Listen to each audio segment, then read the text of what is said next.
Welcome to the Locked On Titans podcast. I am your host, Tyler Rowland.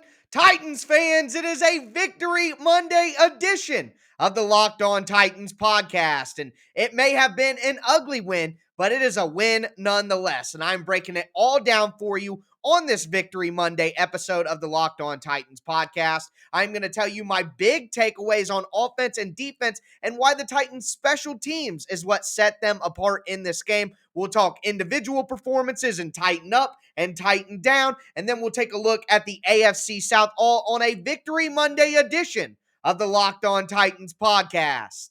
Let's get it! You are Locked On Titans, your daily Tennessee Titans podcast, part of the Locked On Podcast Network, your team every day.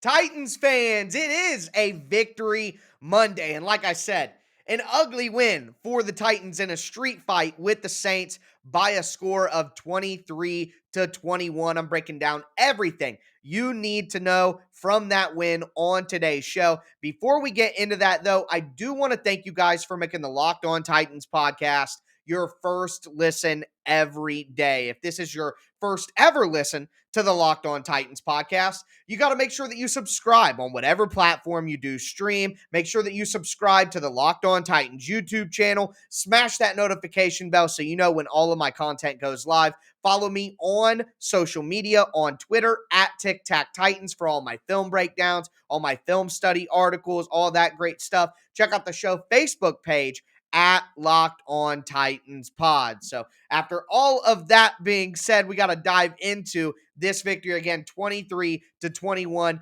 for the Titans. And talking about each side of the ball. On offense, the Titans were disjointed. They couldn't really get anything going throughout the day. They got off to a sluggish start, punting on their first few drives. They had a few good opportunities throughout the game, though, provided to them by the defense and special teams, and those were opportunities that they took advantage of. The Titans only scored 2 touchdowns on the day. Both of those started with great field position. The first, a drive in the first half, started on the 44-yard line after the Titans and the Saints were punting back and forth, playing that field position battle that I talked about so much in the game preview. So the Titans in the first half took advantage of the 44-yard line. Right before the 50-yard line, they were able to drive in and get their first touchdown. But the Titans really got a gift on the opening kickoff of the second half. So the Titans were winning 13-6 going into halftime. On the opening kickoff, the Saints fumble the opening kickoff. The Titans recover. What a hit by Dylan Cole, who was added to the roster on Sunday. Just an unbelievable debut game for linebacker Dylan Cole, but he forces the fumble on Deontay Harris. The Titans get it. They start their drive on the 19-yard line, and the Titans offense is able to score another touchdown, a touchdown pass from Ryan Tannehill to Michael Pruitt. So you start at the 44-yard line, you get the Ryan Tannehill quarterback sneak touchdown. You start at the 19-yard line, you get the Michael Pruitt touchdown catch from Ryan Tannehill. The Titans offense really couldn't get anything going in the run game. They only had 66 yards, 2.3 yards per carry. They gave up 2 sacks as well, both of those coming from the left tackle position. It wasn't a great game for the Titans offense, who still looks like they missed Derrick Henry quite a lot. But again, they took advantage of good field position when they had it, and they put 14 points up on the board, which proved to be enough, just what the Titans needed from the offense. You move to the defensive side of the ball, and it was inconsistent. There's no other way around it. I mean, the Titans had some great moments on defense, not only in coverage, but of course in the pass rush. They held the Saints offense to 5 for 12 on third down. They were 3 for 4 in the red zone. So that's kind of something that you hate to see. But stop them on a 2-point conversion, get a turnover. I know that was more special teams than anything, but the Titans defense did enough. They had 4 sacks on the day, limited an NFL team to 21 points. Even if you get some help when you play bad, that's, not really. I don't think that it's a bad day from the defense, just an inconsistent day, I would say. They made plays when it mattered, put the Titans in good positions, played the field position battle. So the Titans defense did enough, even if it wasn't their best day. But that's kind of the gist of it for everybody on offense and defense. It wasn't their best day, but they made enough plays to win this game and be the better team. The Titans pass coverage was really bad on the day, specifically Chris Jackson, who really struggled. But we'll talk more about individual performances and tighten up and tighten down. Special teams, though, is where I wanted to go.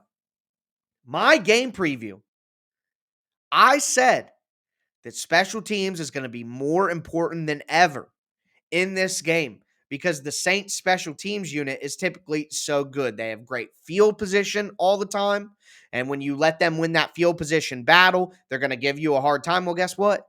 The Titans scored their 2 touchdowns on good field position, winning the field position battle. The Titans were able to make all of their field goals, 3 for 3 on field goals, 2 for 2 on extra points. The Saints missed 2 extra points. That loomed huge. They lost by 2. So the Titans winning that field position. The Titans forced a turnover on special teams. I mean, the turnover, the field position, the missed extra points. The Titans won this game on special teams. There's no way around it. That's exactly what happened. So really good stuff from the Titans special teams unit. They were tremendous on the day. I mean, just a great job. And that's all 3 phases. That's complementary football. That's what the Titans talk about all the time. But we also have to acknowledge a reality here. The Saints shot themselves in the foot in this game. They lost the turnover battle, which was something I talked about as well for the Titans. I did 2 keys to victory, not even on offense or defense, just team-wide special or field position and turnovers. And the Titans won both of those battles. So the field position battle was lost by the Saints. It typically isn't. The turnover battle was lost by the Saints. You couldn't afford that with the way the team is rolling right now. The penalty battle was lost by the Saints. The Saints had 9 penalties for 65 yards, some of them absolutely disastrous, like the roughing the passer early in the game, which not the best call, but the referees were absolutely terrible. But you know you're going to get that from Jerome Boger's crew. They're the worst in the NFL. So the Saints with the turnovers, with the penalties, with the field position, I mean, they shot themselves in the foot.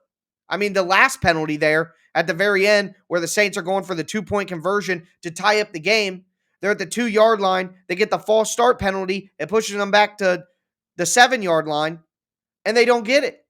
I mean, sometimes it's the little stuff that everything comes down to, and the Saints, the Titans didn't go out and win the game and take it by the throat, but they didn't lose the game either. They let the Saints be the team that beat themselves instead of beating themselves. So sometimes in the NFL, it's not all about playing your best game.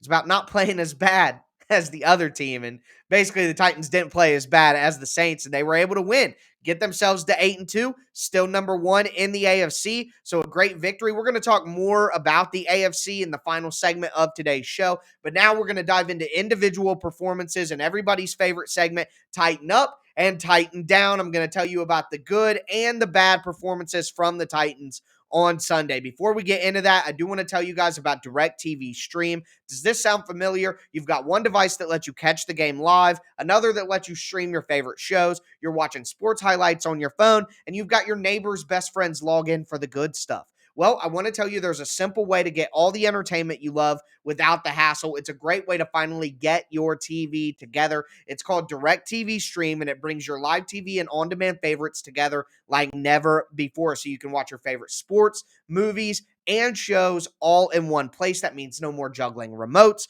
no need to buy another device ever again. And the best part, there's no annual contract. So get rid of the clutter and the confusion and get your TV together with DirecTV Stream. You can learn more at directtv.com. That's directtv.com. Compatible device required. Content varies by package.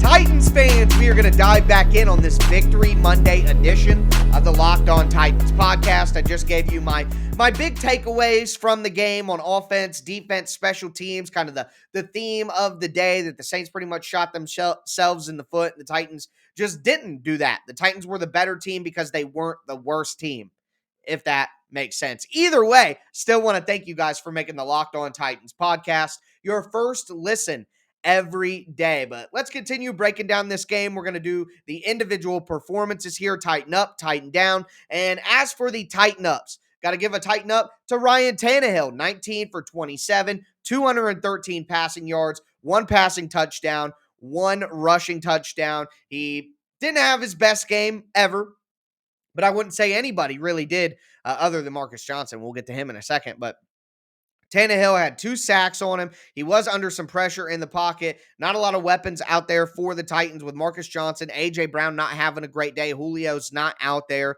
The Saints do have a really good defense. I mean, we still have to take that into account. The Saints have a fantastic defense, and they were all over the place, knocking the ball away, getting in Tannehill's face. So a good job by Ryan Tannehill, just leading the charge constantly. He did almost have that one big blunder thrown an interception in the end zone, got bailed out by the referees on a terrible roughing the passer call, but the Titans will take it, of course. But Tannehill's got to be careful with the interceptions. He's been a little crazy with those lately, but saved on that one. Overall, a good game for Ryan Tannehill since he was able to avoid that red zone interception. But I want to give a shout out to Deontay Foreman. Uh, 11 carries, 30 yards is not great, but he was definitely the best running back for the Titans on the day. He had 2 catches for 48 yards, took a big screen pass a long way down the field. So a pretty good day for Deontay Foreman, who clearly is the most explosive running back that the Titans have on the team right now. That's obvious at the moment in time. Marcus Johnson, we got to get here. He was the player of the day probably for the Titans, him or maybe Jeffrey Simmons, Dylan Cole. That play was so big, cannot be stressed. We'll get there though. Marcus Johnson, 5 catches, 100 yards. Again, A.J. Brown was silent in this game. Didn't show up. Just didn't come to play. He didn't even get shadowed by Marcus Lattimore the whole time. So, Marshawn Lattimore. Sorry. I should know that. Ohio State guy. So, Marcus Johnson picked up the slack. 5 catches, 100 yards. Some big plays and big moments for the Titans. 50-yard catch to get him into field goal range. Jeff Swaim, I thought, had a good day as well. 4 catches, 26 yards, so tighten up for Jeff Swaim. Been putting a few good games together now. That's 3 games in a row where he's been pretty good. I thought David Quessenberry was pretty solid on the right-hand side in this game. Most of the problems came from the left or the interior. Jeffrey Simmons continues to dominate. 2 sacks.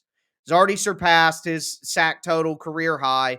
It's 2 and then 3, 5. He's up to, I believe, 6 sacks now, 6.5 sacks for Jeffrey Simmons.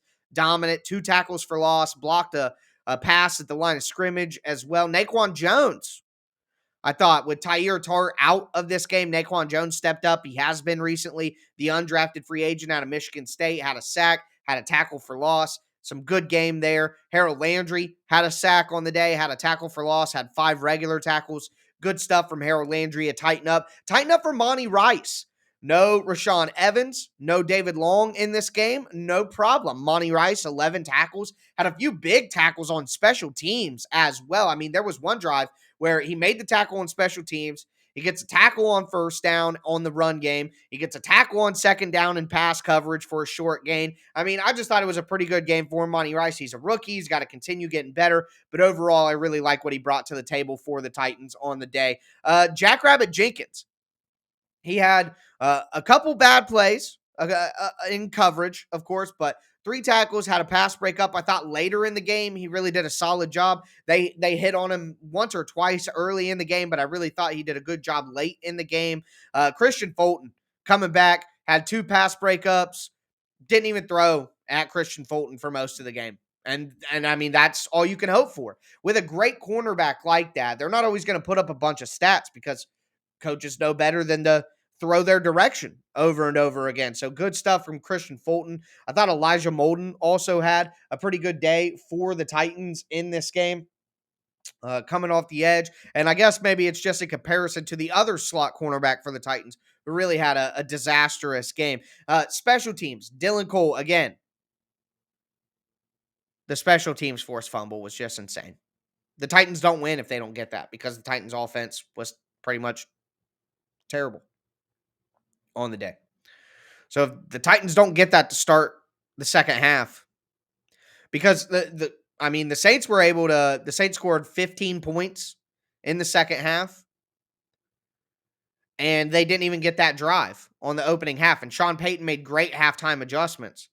So, I if the Saints get the ball there just normally, they might be able to go down and get points of any kind. And then the Titans don't win that game. Then it's a huge swing, 10-point swing probably, a 10-point swing at minimum, 14-point swing at max.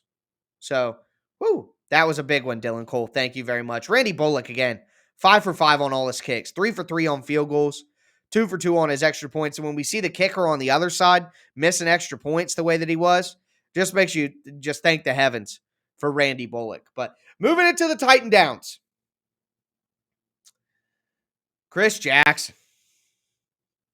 I mean, he had to have given up 120 yards on the day. 6 or 7 catches. Oh, man. Oh, man. Just awful. He was just awful. And, I mean, the Saints were just running typical drag routes and man coverage, and he just could not keep up. He's obviously a little bit banged up, but, man, just a really, really terrible game. And if Chris Jackson is getting beat that way, I don't understand why you don't just go with Elijah Molden. You're going to have Molden out there for the rundowns anyway. And if Chris Jackson's giving you that kind of coverage, then just let Molden play. I mean, buddy, that was a really bad day. Kendall Lamb and Taylor Lewan, they're the only two guys that gave up sacks. Kendall Lamb came in for one play and just got destroyed by Marcus Davenport, pushed right back into Tannehill's lap like a child. It was embarrassing. Lewan, same thing. Davenport really crushed him on a few rushes. Taylor's just, when he's been himself, he's been good, but it's just been so inconsistent. So a tighten down for the left tackle position in general, really. Tighten down for AJ. Not sure what's going on. He just acts like he's hurt all the time after every catch. Every time the ball's thrown to him, he rolls around, kind of waits, gets up slow. So I don't know what's going on with that there, but no Julio Jones. You're not getting shadowed by Marshawn Lattimore every play. You can't have one catch for 16 yards, man. Just got to be better. Got to be better than that. Did have the one run for 7 yards. That was a big help for the Titans in the red zone, but need more out of AJ in games like this for sure. Anthony Ferkser has just fallen off a cliff this year. Had a drop, had a big penalty on third down after having a big penalty last week. Had only one catch for 2 yards. He's really given the Titans nothing. I mean, they would have beat the Jets if he would have caught that pass at the end of the game that was off his hands. He has just been terrible this year. And thank God Jeff Swaim is kind of getting things going. And Pruitt's been, making plays here and there throughout the season because Anthony Ferkser has regressed in a major way. And the Titans really have to do something about the tight end position this offseason. I mean, it's not a dire need where I think it's going to ruin the season, but it has to be something that they look to upgrade going forward. But other than that, Bud Dupree and Nate Davis both left the game early with injuries. It's not a tighten down like they play bad, but it's just bad news. So tighten down. Also, I mentioned it earlier, but Julio Jones was placed on IR on Saturday. He was out the New Orleans game. He'll be out against Houston. He'll be out against New England. Then the Titans have a bye, so it gives him literally a full month to rest his hamstring. I think that's the smart move. Dane Cruikshank on IR as well. Those are Titan downs. Just, not bad plays, but it's bad stuff for the Titans. And then Jerome Boger. And I say Titan down. It helped the Titans in a lot of situations, but just negative thing. Jerome Boger, just absolutely terrible. The terrible roughing the passer call on Ryan Tannehill. He had a terrible holding call on Kevin Byard in the red zone as well. They were just a disaster, as Jerome Boger's crew always is, because that's the worst officiating crew, and he is the worst white hat in the NFL. But moving forward, we are going to talk about what else happened in the AFC over the weekend, where the Titans go from here. Before we get into that, I do want to tell you guys about the best tasting protein bar ever from our friends over at Built Bar. If you haven't tried a Built Bar by now, you are missing out. They say it's a protein bar, but it really tastes like a candy bar. All the bars are covered in 100% chocolate. When you bite into it, you could tell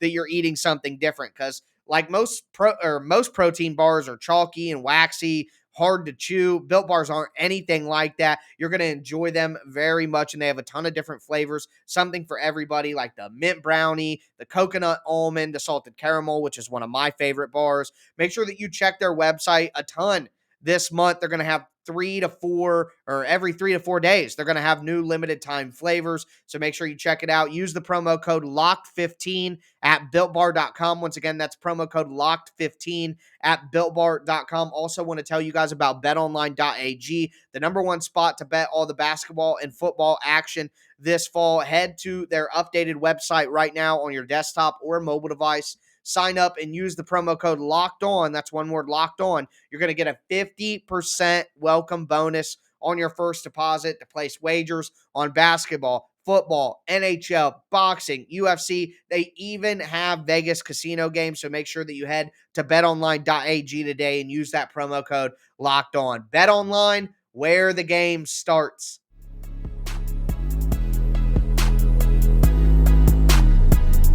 Titans fans, let's cap off this Victory Monday edition of the Locked On Titans podcast. We talked about my big takeaways from the game, talked about individual performances and tighten up and tighten down. Now we are going to talk about what else happened in the AFC and look at the Titans schedule going forward. Before we get into that, though, do want to thank you guys again for making the Locked On Titans podcast your first listen every day. As for your second listen, make sure that you check out the Locked On Bets podcast hosted by your boy Q and handicapping expert Lee Sterling. They've been on a hot streak going into week 10. They had been in the plus money 12 out of 14 weeks on their bets on the Locked On Bets podcast. So make sure that you check out the Locked On Bets podcast, part of the Locked On Podcast Network, presented by betonline.ag on whatever platform you do stream. But taking a look at everything that took place as the Titans head to 8-2, number one seed in the AFC. The Ravens lost on Thursday Night Football to the Dolphins 22-10. So the Ravens drop to 6-3. That gives the Titans kind of like a 2-game advantage when you look at conference record. Also, the Buffalo Bills, they moved to 6-3 on the weekend. They beat the Jets 45-17, a blowout there. New England coming on strong, and the Titans faced them in just 2 weeks. They're 6-4 after a 45-7 beatdown of the Cleveland Browns, who are now 5-5. The Indianapolis Colts beat the Jacksonville Jaguars 23-17, but that's a pretty close game right there. And the Jags are improving. The Jags are getting a little bit better as a team. And, the Colts just aren't anywhere near the darlings that everybody wanted them to be. But they still get that win, which means that doesn't, help the Titans get any closer to kind of sealing things. And in a double way, of course, their win against the Saints helped them get closer, but the Saints didn't help the Titans out in any way. So there's that to consider. But overall, a pretty good weekend for the Titans, with the Ravens losing, who, they were their number one contenders for the number one seed in the AFC. The Raiders are also kind of snooping around in there along with the Chargers, and the Chiefs could obviously still make a run and still kind of turn things around. So the AFC West is kind of a jumble, and that helps the Titans because they're all going to beat each other up. But the Raiders are still playing, and recording this during the second window of games. So we will monitor everything throughout the weekend, but that's where the Titans are now. As for their schedule going forward, the Titans play the Texans at home next week, so the Titans have to win that game. That's one of those games that they have to win. Then they'll go on the road and play New England. That's going to be a really tough game. I don't know if the Titans are going to be able to pull that one out right now. If I had to predict it, I think I might give the Titans a loss in that one. New England's playing good football.